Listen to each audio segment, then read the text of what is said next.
നമസ്കാരം. മുഖ്യമന്ത്രി പിണറായി വിജയന്റെ മകൾ വീണ വിജയൻ ഉൾപ്പെട്ട മാസപ്പടി കേസിൽ സാമ്പത്തിക ഇടപാടിലെ വിശദാംശം തേടി കൊച്ചിയിലെ കരിമണൽ കമ്പനിയായ CMRL ഉദ്യോഗസ്ഥരെ എൻഫോഴ്സ്മെന്റ് ഡയറക്ടറേറ്റ് ചോദ്യം ചെയ്തത് 24 മണിക്കൂറാണ്. കർത്തയെയും മണിക്കൂറുകൾ ചോദ്യം ചെയ്തു. വീണ വിജയനും വീണയുടെ ഉടമസ്ഥതയിലുള്ള എക്സോലോജിക് കമ്പനിക്കും ഇല്ലാത്ത സേവനത്തിന്റെ പേരിൽ 1.72 കോടി രൂപ CMRL നൽകിയെന്ന കേസിലാണ് ചോദ്യം ചെയ്യൽ. എന്തെങ്കിലും സേവനത്തിന് പ്രതിഫലമായാണ് തുക നൽകിയതെന്ന് തെളിയിക്കുന്ന വിശ്വാസയോഗ്യമായ വിവരങ്ങൾ ഇഡിക്ക് കൈമാറാൻ ഉദ്യോഗസ്ഥർക്ക് കഴിഞ്ഞിട്ടില്ലെന്നാണ് വിവരം.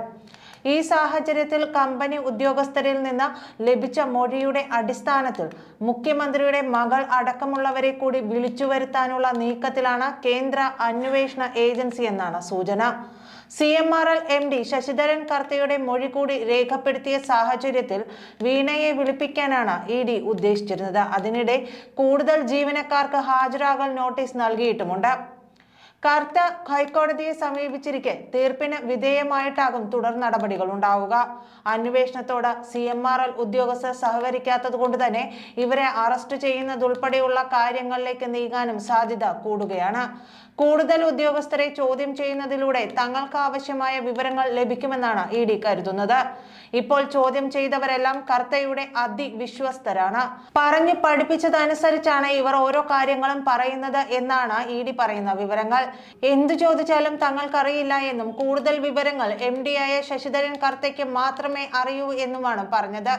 ഇത് ഇവർക്ക് കൂടുതൽ രഹസ്യങ്ങൾ അറിയാവുന്നത് കൊണ്ടാണെന്നാണ് EDയുടെ വിലയിരുത്തൽ. ഇല്ലെങ്കിൽ ചോദ്യം ചെയ്ത എല്ലാവരും ഒരേ രീതിയിൽ മൊഴി ആവർത്തിക്കില്ല എന്നും ED കണക്കുകൂട്ടുന്നു. ഇതോടെയാണ് ആരോഗ്യ പ്രശ്നങ്ങൾ പറഞ്ഞ് EDക്ക് മുന്നിൽ ചോദ്യം ചെയ്യാൻ ഹാജരാകാതിരുന്ന കർത്തയെ ആലുവയിലെ വീട്ടിലേക്ക് ഇരച്ചെത്തി ED ചോദ്യം ചെയ്തത്. Company chief finance officer KS Suresh Kumar, senior manager NC Chandrasekharan, senior IT officer Anju എന്നിവരാണ് ചോദ്യം ചെയ്യലിന് വിധേയരായത്. വീണയുടെ എക്സോലോജിക് കമ്പനി ഉൾപ്പെടെ SFIO അന്വേഷണം നേരിടുന്നവരെല്ലാം EDയുടെ അന്വേഷണ പരിധിയിലാണ്. ഇതിനു പുറമെ കൊച്ചിയിലെ CMRL, KSIDC എന്നീ കമ്പനികൾക്കെതിരെയാണ് പ്രത്യേകമായി അന്വേഷണം നടന്നു വരുന്നത്. കൃത്യമായ അന്വേഷണത്തിന്റെ പൂർത്തീകരണത്തിന് EDയുടെ അന്വേഷണവും ആവശ്യമാണ്. കൊള്ള നടന്നതാണെന്നും കൃത്യമായ രേഖകളുണ്ടെന്നും EDക്കറിയാം. കേന്ദ്ര ആഭ്യന്തര മന്ത്രാലയത്തിന്റെ നിർദ്ദേശമനുസരിച്ചാണ് ഇനി അന്വേഷണം നടക്കുക. വീണയെ കേന്ദ്ര സർക്കാർ രക്ഷിച്ചു എന്ന മട്ടിലുള്ള വാർത്തകൾ പ്രചരിക്കുന്നതിനിടയിലാണ് തികച്ചും അപ്രതീക്ഷിതമായി ED പിടിമുറുക്കിയത്. കൊച്ചി ആസ്ഥാനമായ CMRL കമ്പനിയിൽ നിന്ന് വ്യക്തിപരമായി കൈപ്പറ്റിയ 55 ലക്ഷം രൂപയെ പറ്റി പിണറായി ഇതുവരെ വിശദീകരിച്ചിട്ടില്ല.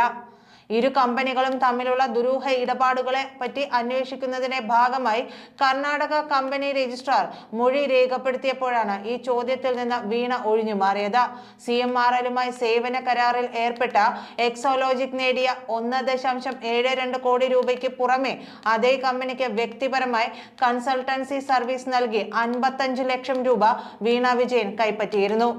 പൊതുമണ്ഡലത്തിൽ ലഭ്യമായ റിപ്പോർട്ടുകൾ അനുസരിച്ച് വ്യക്തിപരമായി താങ്കൾ 55 ലക്ഷം രൂപ CMRLിൽ നിന്ന് കൈപ്പറ്റിയിരുന്നു.